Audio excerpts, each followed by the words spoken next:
Hey, good morning. We're sitting up here in one of the rednecks overlooking one of our winter rye food plots. Had a pretty good morning. It was right there around 40, 39 degrees.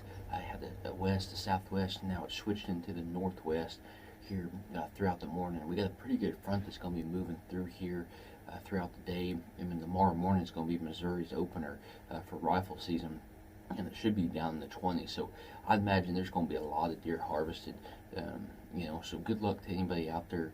I think Missouri and Arkansas both open tomorrow, so best of luck for you guys and any other state. You guys are rifle hunting in, or just getting out there and hunting in general. This weekend.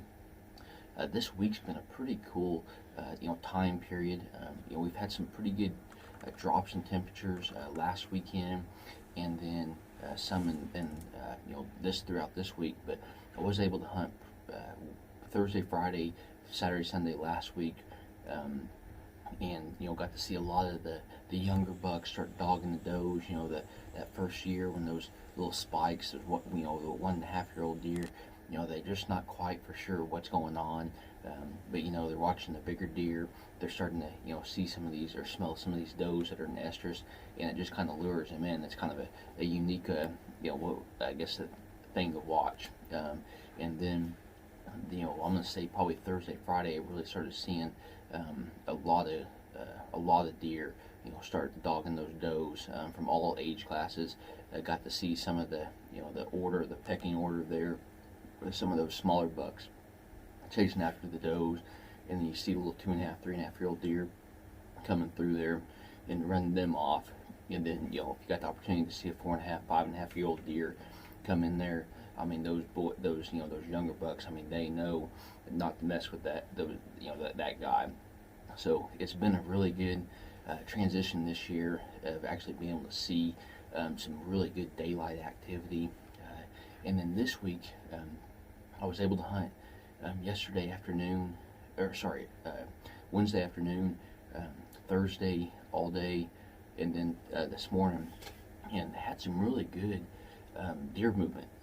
So what I've been seeing for the most part in the mornings is there's some deer that are moving right out the gate, but a lot of the activity seems like it's not picking up till about 8 to 10, and then from that 10 to 10:30 there's a little activity, and then at that 10:30 mark it's pretty much shut off until the afternoon. So at least that's what I've been seeing.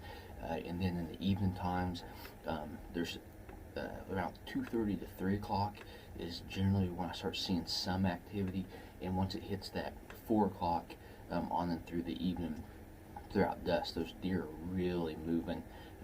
So in the mornings, just kind of stay focused on between those, or start really getting tight against those bedding areas. So definitely focus on that area. Try to make sure that your entry and exit route going through is pretty rock solid. You're not going through a bunch of bedding or feeding areas, bumping out a whole bunch of deer. This can be some really great hunting this time of year, especially with these fronts that are moving through. But you don't want to mess your hunt up before you even get into the stand or the blind. So just kind of keep that in mind. Evening wise, if you can sneak right in there, right along a food source, whether it's a winter rye. I think there's still some acorns. I've been watching some deer up here on the ridge lines this in the mornings, and they seem like they're still picking up some of their acorns. So definitely keep that in mind. And then the other thing is water. I think water is one of the most underrated things a hunter can use. Whether that be a pond or a stream or a little water hole. Those big bucks, when they're running, I mean they're running pretty hard. The does are they're constantly getting moved around. They've got to have a water source, just like you and I. So definitely keep that in mind. And not to say once you get that rifle out, you can sit back a little ways, a couple 100 yards from that pond, and see what moves through there. That way you're not right on top of those deer. You let that natural transition move through, and it should work out pretty good. So I do want to thank all the veterans, for your guys' service, your dedication, and hopefully you guys had a great day yesterday, and just extremely proud. And I definitely want to thank you guys for your guys' service. So it's that time of year. I'm hoping you guys are getting out there enjoying nature. We got some pretty cool browning videos to show you. This week I did want to show you guys our arrow setup, and this is a Bloodsport Impact Hunter. It's a 400 grain arrow. We do roll with the Luminox. This is like the old Beeman arrows, so it's a smaller diameter arrow, and then you've got your outsert, and then you've got your lighted knock. I'm sure you guys have seen quite a few of my videos in regards to how those things work. But that Luminox is a great company, and just one, if you guys are looking for a lighted knock, definitely look them up. And on the other end there, that's the Swacker broadhead 2-blade. That thing will flat do some destruction. So that's the setup I use. Again, it's a smaller diameter arrow, with the outserts on both on the the broadhead side as well as the knock side. So we'll leave you guys with that this week.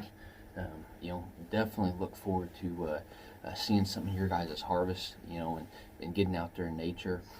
So we'll move on to the Browning trail cameras, and like always, hopefully you guys are getting out there in nature, and best luck on your upcoming hunt.